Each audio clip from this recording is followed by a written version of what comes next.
Okay, hello everybody. Welcome back to my channel today. I'm Kevin, and today we're back to our first World War topic. So, in our last topic, we already talked about women in uniform, but today we are going back to the men again. And of course, it's not just about how the man doing or how that the soldiers is a man, but today we're going to talk about an event. Yeah, it's an event, a plan. In the First World War, there are so many plans that it was made out to make the attack become more effective.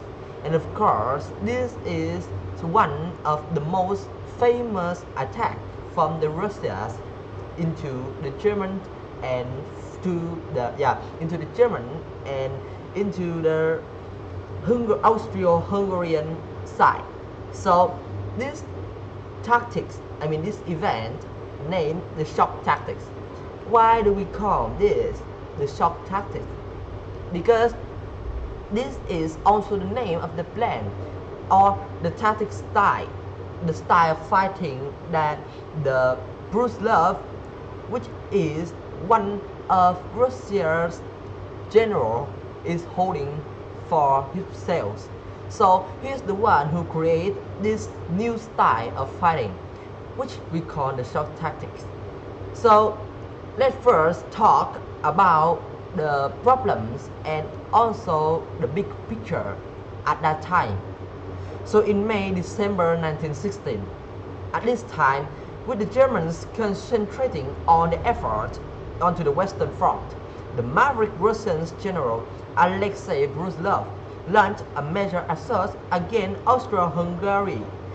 The Brusilov offensive, as it became known, was arguably Russia's most successful operation in the entire war. Much of this operation's successful was down to Brusilov's development of a radical new style of fighting, which we already know that is the shock tactics. Yeah, from the name of these tactics, we already know that this way of fighting prefer the shock for the enemies, which means attack and take the enemies in surprise.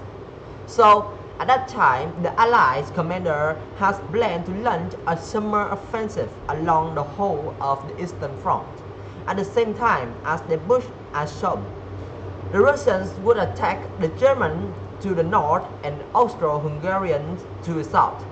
But the Austro-Hungarian commander, General Conrad, had the other plans. On May 15, he launched what he called a punishment exhibition in northern Italy. And of course, Conrad's troops win. Italians then asked the Russia for help, and then Brusilov has to take his troops to support the Italians. And of course, because Austro-Hungarian is one of the enemies of Russia, so Brusilov take his new tactics into his troops and take it to the enemies.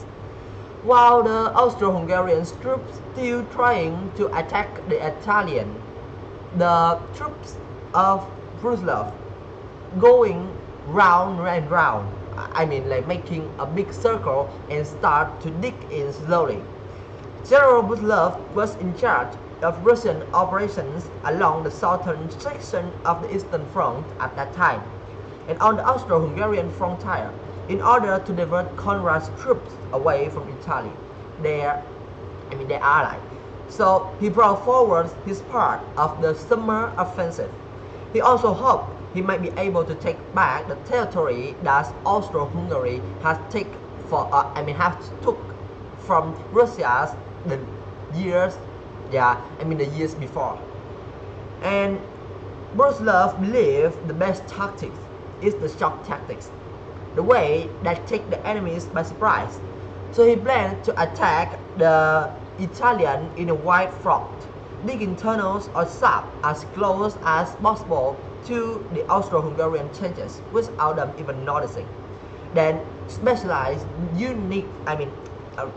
specialized team of Brusilov team, named the shock troops, would stage the lightning attack and blowing an open hole in the Austro-Hungarian troops territory to make the way for the rest of the troops. And of course, after that, they take a lot of advances and broke down the territory of the Austro-Hungarians, even with the Conrad's lead. After that, the Austro-Hungarians were taken completely by surprise, and just as Brusilov has planned, his troops broke through enemy with ease, taking thousands of prisoners, as the opponent was stunned into the surrender. To fight off the Russians, Conrad was forced to shut down operations on the Italian front and turn their troops back to deal with the Russia. And that is when it became a 2-1 fight, when Italian and Russian troops attack from both the front and the back. The Austro-Hungarian team only have time and soldiers to deal with one side, so that's why they lose. In July, Russian forces on the northern part of the eastern front also went on the offensive, but they were soon stopped in their tracks by the French-German troops sent to reinforce the Allies. In the south, on the other hand, Brusilov battled unsuccessfully until September. By then, his troops had recaptured a belt of territory almost 100 kilometers, which is 60 miles, and around 600,000 Austro-Hungarians were killed or wounded. The neutral Romanian government watched on this fight with keen interest, because they also had a problem with Austro-Hungary. So, the Austro-Hungary has once taken their place, the Romanian place. Their main motive was to win back that place, the Transylvania. So, on August 27, 3 million ethnic Romanians tried to attack to the Transylvania, and also go as deep as they can to the capital of Austro-Hungarians. So after that, they do win sometimes, but it is an unwisely choice, because at that time German, Hungary, and also their allies has already there. So when the Romanians decide to attack to take back the Transylvania, they lost and being stopped by the German supply from the Germans, and also with the force that has been retrained of the Austro-Hungarians, since the Russians didn't really attack with the Romanian, so they cannot use the shock tactics, and also they don't have enough amount of guns and soldiers to deal when Germans is also there. And Austro-Hungarian and Bulgarian troops soon forced them to retreat. On December 6, the central powers of the Romanian capital is also being captured, which is the Bucharest. And by mid-September, Brusilov's force had advanced as far as the Carpathians, but they ground to a halt when they got beyond the amount of soldiers and weapons. They were sent south to help the Romanians in their failing campaigns, even when they are not really their ally. By the end of the year, all the territory Brusilov had won back was get back into the enemy hands. Russian troops had won a lot and had succeeded in bringing the Austro-Hungarians the force to its knees.